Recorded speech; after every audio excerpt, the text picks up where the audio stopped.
అందరూ బాగున్నారా అంటూ మీ ముందుకు వచ్చేసింది మీ శివక్క. ఈ రోజైతే మేమందరం నేను మీ బావగారు కలిసి మచిలీపట్నం పాండురంగనాథ స్వామి గుడికి అయితే వెళ్ళాము. ఎక్కడ అనుకుంటున్నారా? చిలకలపూడి అంటేనే మనందరూ గుర్తుకొచ్చేది ఏంటిది? Gold covering. అక్కడైతే చక్కగా పాండురంగనాథ స్వామిని అయితే దర్శనం చేసుకున్నాం. మరి నాతో పాటు మీరు కూడా దర్శనం చేసుకోవడానికి వచ్చేసేయండి. ఇక్కడ స్వామివారికి ఒక విశేషం ఉంది. ఏమిటి అనుకుంటున్నారా? స్వామివారిని మనం స్వయంగా ఆయన పాదాలను పట్టుకునే అవకాశం అయితే మనకు కలిగింది. అంటే ఆయన స్పర్శ దర్శనం మనకు కలిగింది. ఆయన పాదాలను మనం పట్టుకోవచ్చు. ఇలాంటి అదృష్టం చిలకలపూడి పాండురంగనాథ స్వామి గుడిలో మాత్రమే కలుగుతుంది నాకు తెలిసైతే. అందరినీ త్వరగా గుడిలోకి వెళ్ళి అంటుకోనిరు కదా. మరి వీడియోలోకి వచ్చేద్దామా? వీడియో లాస్ట్ వరకు మిస్ అవ్వద్దు. మంచి మంచి విషయాలతో మీ ముందుకు వచ్చేసింది మీ శివక్క. అయితే పాండురంగనాథ స్వామిని చూడడానికి మనం మహారాష్ట్ర వెళ్ళవసరం లేదు. మచిలీపట్నం వస్తే చాలు. చిలకలపూడి దగ్గర అయితే పాండురంగనాథ స్వామి గుడి లోపలికి వెళుతుంటే ఆ సింహ చూసారా? ఆ గోపురం ఎంత బాగుందో. ఆ గోపురం చుట్టూ ఉన్న కట్టడాలు, అసలు ఆ గోడల మీద ఉన్న శిల్పకళ అసలు ఒక్కొక్కటి వివరించాలంటే నా దగ్గర మాటలు కూడా లేవు. ఎందుకంటే అంత గొప్పని దేవుని గురించి మనం చెప్పగలుగుతామా? చెప్పలేము. అసలు చూడండి, ఒక్కొక్కటి శిల్పకళలు అయితే ఎంత బాగున్నాయి. స్వామివారు గోడ మీద అయితే ఎలా ఉన్నారో అసలు ఎంత బాగుంది. ఇక్కడైతే పెద్ద చెట్టు కూడా ఉంటుంది. ఎన్నో సంవత్సరాల చెట్టు. ఆ చెట్టుకి ముడుపులు కడతారు. ముడుపుల చెట్టు అని కూడా అంటారు. అక్కడ నాగేంద్ర స్వామి కూడా ఉంటారు. అలాగే పాండురంగనాథ స్వామికి రథోత్సవం కూడా ఇక్కడ జరుగుతుంది. అలాగే రథం కూడా ఉంది. పాండురంగనాథ స్వామి ఒక ఇటికి రాయి పైన నడుము మీద 2 చేతులు పెట్టుకుని నుంచుని ఉంటారు కదా. అది చూడడానికి 2 కళ్ళు సరిపోవు మనకి. ఎంత బాగుంటుందో. లోపల ఆయన స్పర్శ తగులుతుంటే ఆయన పాదాలను పట్టుకుని మన మనసులో ఉన్న బాధను స్వామివారి పాదాల వద్ద పెట్టి మనం వేడుకుంటుంటే ఎంత బాధ ఉన్నా కూడా ఆ బాధ తీరిపోతుంది అన్నట్లుగా అనిపిస్తుంది. అయితే ఓన్లీ గుడి చుట్టూ ఉన్న ప్రదేశాలు తీయగలిగాను. లోపల ఉన్న కట్టడం కూడా తీశాను. కానీ లోపల ఉన్న పాండురంగనాథ స్వామి లోపలికైతే ఫోన్ అయితే తీసుకెళ్ళలేదు. ఇక్కడ రుక్మిణి అలాగే పాండురంగనాథ స్వామి కూడా ఉన్నారు. చూసారా? పాండురంగనాథ స్వామి ఒక ఇటికి రాయి పైన ఉంటారంట. ఇక్కడ పాండురంగనాథ స్వామి ఎలా తీసుకొచ్చారంటే ఒక నల్ల రాయి తీసుకుని వచ్చి నరసింహరావు గారు అయితే ఇక్కడ ప్రతిష్ఠ అయితే చేశారంట. బ్రిటిష్ కాలం ఉండేది కదా. ఆ కాలంలో అప్పుడు స్వామివారిని దర్శించుకోవడానికి వెళ్ళటానికి వీళ్ళు లేదని బ్రిటిష్ వారు గుడి ఉంది కదా, గుడి దగ్గర పెద్ద పెద్ద తాళాలు వేసేసి అన్నీ ఆపేశారంట. లోపలికి అసలు ఎవరిని రానికుండా చేసేసారంట. చేసేస్తే నరసింహరావు గారు రంగనాథ స్వామికి కలలో కనిపించి పలానా టయానికి నేను ప్రత్యక్షం అవుతాను అక్కడ అంటే స్వయంగా ఆయన వచ్చి ప్రత్యక్షమయ్యారు. అక్కడ స్వయంగా ఆయన వచ్చి ప్రత్యక్షమయ్యారు. ఆయన పాదాలని మనం స్వయంగా పట్టుకోవచ్చు. స్పర్శ జ్ఞానం మనకు తగులుతుంది. అప్పుడు బ్రిటిష్ వారు నువ్వు ఎలా అంటే అందరికీ ప్రచారం చేసేసారు. అక్కడ గ్రామాల్లో చుట్టుపక్కల ఉన్న గ్రామాలందరికీ కూడా పాండురంగనాథ స్వామి పలానా టయానికి వస్తారు అని చుట్టుపక్కల ఉన్న గ్రామాలందరికీ చెప్పారు. అక్కడ వేలాది కొద్ది మందులు జనము ప్రజలందరూ వచ్చి చూస్తున్నారు. విఠల విఠల విఠల విఠల అంటూ ఆ శబ్దంతో అక్కడ చూస్తుంటే బ్రిటిష్ వారికి చక్రవర్తి ఉంటారు కదా, బ్రిటిష్ వారికి తెలిసి బ్రిటిష్ వారు వచ్చి నువ్వు లోపలికి వెళ్ళి ప్రతిష్ఠ చేస్తావు, ఎలా వస్తారు స్వామివారు మేము చూస్తాము అని చెప్పి స్వామివారిని నరసింహరావు గారిని అట్టుపెట్టేసి బంధించేసి లోపలికన్నది వెళ్ళనీయకుండా చేశారంట. తాళాలు వేసారంట గుడికి. అంటే ఇక్కడ ఉన్న ప్రాంగణంలో లోపలికి వెళ్ళలేదంట. స్వామివారు కరెక్ట్గా ఆ టయానికైతే వస్తానన్నారు కదా. ఇక్కడ నరసింహరావు గారు ఆయన ఎంతమంది చుట్టూ పట్టుకుని వాళ్ళందరూ చేశారంట. పట్టుకున్నా కూడా ఒకే ధ్యానంలో ఒకే చోట కూర్చుని విఠల విఠల విఠల విఠల అంటూ ఆ శబ్దం చేస్తూ పాండురంగనాథ స్వామిని జపం చేస్తున్నారంట. స్వామినాథుడు చెప్పిన టయానికి కరెక్ట్గా ఏదైతే టైం చెప్పారో ఆ టయానికి స్వామివారు వచ్చేసి అక్కడ వెలిసారంట. వెలిస్తే ఇక్కడ ధ్యానంలో ఉన్న నరసింహరావు గారికి ఆ విషయం అంతా తెలుస్తుందంట. ఏమని? అక్కడ స్వామివారు వచ్చేసారు. అక్కడ అంతా వచ్చేసి ఆ వెలుగు కనిపిస్తుంది. ఆ స్వామివారు వస్తుంటే ఆ సూర్యకిరణాలు, వెలుగు, తలుపులు, ఆ వెలుగంతా తనకు కనిపిస్తుంది. తన ఆత్మలో నుంచి చూస్తున్నారు. ఇక్కడ ఉన్న ప్రజలకు అదంతా అర్థం కావట్లే, అలాగే బ్రిటిష్ వాళ్ళకు కూడా అర్థం కావట్లా. అర్థం కాకపోయినా కూడా ఈయన అసలు లోపల స్మరిస్తూ పెద్ద పెద్ద కేకలు పెడుతుంటే అసలు ఏంటి అంటే స్వామివారు వచ్చేసారు అంటే ఎలా వచ్చారు, మేము వేసిన తలుపులు వేసినట్లే ఉన్నాయి, స్వామివారు లోపలికి ఎలా వచ్చారు, ఎలా వెలిసారు, ఏంటి నువ్వు ఇలా చెబుతున్నావు అని. అప్పుడు వేసిన తలుపులు వాళ్ళే వేశారు కదా తాళాలు, ఆ తాళాలు వేసిన తాళాలని పగలగొట్టడానికి ఎంతో ట్రై చేశారంట, కానీ ఆ తాళాలు పగలట్లేదంట. పెద్ద పెద్ద తాడి ఉంటాయి కదా అవి కూడా తీసుకొచ్చి ట్రై చేశారంట, పగలట్లేదంట. ఆ తాళం అన్నది పగలటం లేదంట.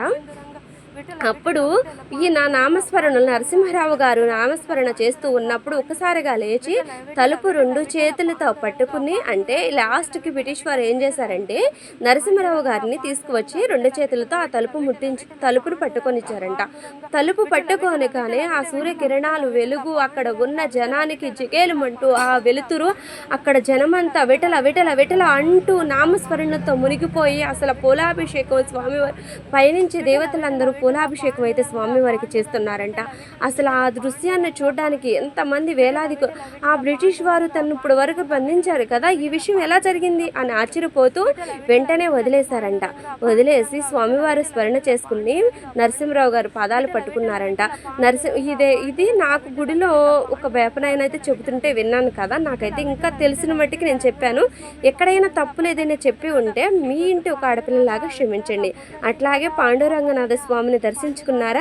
నాకైతే అక్కడ ఒక స్తంభం అంటే ధ్వజస్తంభం ఉంది కదా, అక్కడ వెంకటేశ్వర స్వామి నామాలతో ఉంది కదా, అక్కడ ఆ దృశ్యాన్ని చూస్తే నాకు ఎంతో హ్యాపీగా అనిపించింది. అట్లాగే పెద్ద తాబేలు ఉంది కదా, ఆ తాబేలు మీకు కనిపించిందా? అమ్మకైతే మా అమ్మకి చూపించాను, అమ్మ తాబేలు కనిపించింది చూడమ్మ, ఎక్కడ కనిపిస్తుంది, ఎక్కడ అంటుంది. మరి మీకన్నా కనిపించిందా లేదో ఒక కామెంట్ చేసి చెప్పండి. ఇక్కడ ఆంజనేయ స్వామి గుడి కూడా ఉంది లోపల, అక్కడ అందరికి హారతిస్తున్నారు. అక్కడ కూడా వెళ్ళి దర్శనం చేసుకుని అమ్మవారిని కూడా దర్శనం చేసుకుని ఇక మేమైతే మరి ఇక్కడ వస్తున్నాము. ఇక్కడ యజ్ఞాలు అవన్నీ చేస్తారంట లోపల. నేను చెప్పిన కథ అందరికీ అర్థమైందా? నాకు తెలిసినంతలో కథ అయితే చక్కగా చెప్పాను. మరి ఇక్కడైతే బంగారంతో అయితే ఇక్కడ పెద్ద తాబేలు ఉంది. అయితే తాబేలు ఆకారాన్ని ఒక్కసారి చూసి కాళ్ళకి నమస్కారం చేసుకోండి.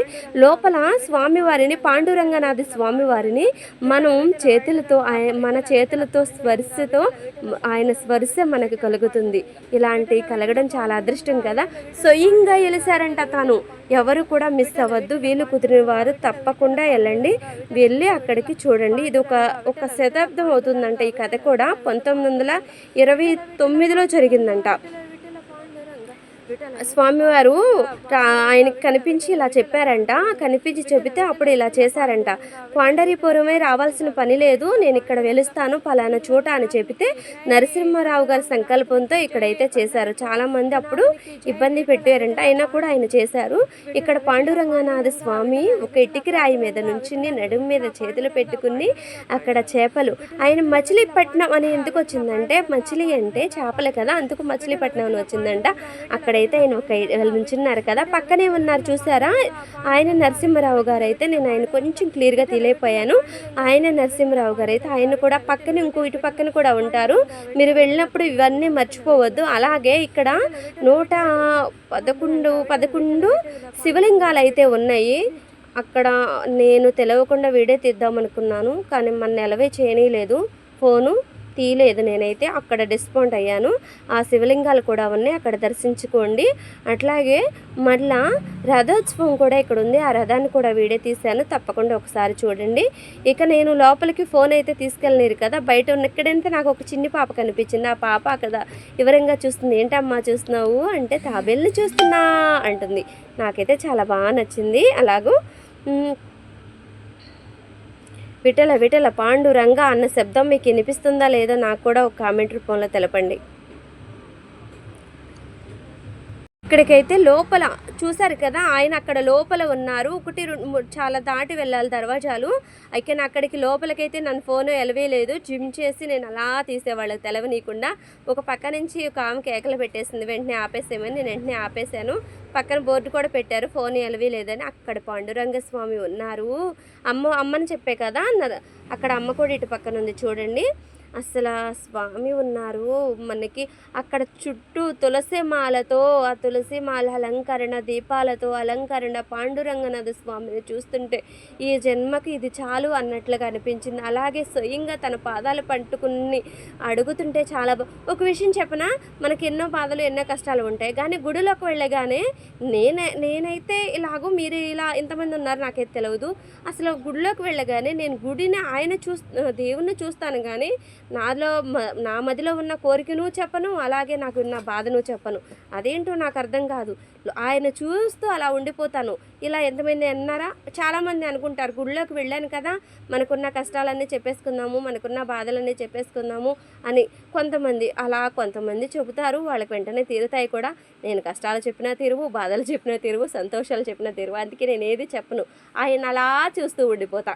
అసలు ఆయన స్పర్శ అందుతుంటే ఇక్కడ పటిక బెల్లం అయితే ముఖ్యం. తప్పకుండా పటిక బెల్లం తీసుకెళ్ళండి. పటిక బెల్లం నైవేద్యంగా పెడతారు. ఆ పటిక బెల్లం మనకి తిరిగి మరలా ఇస్తారు.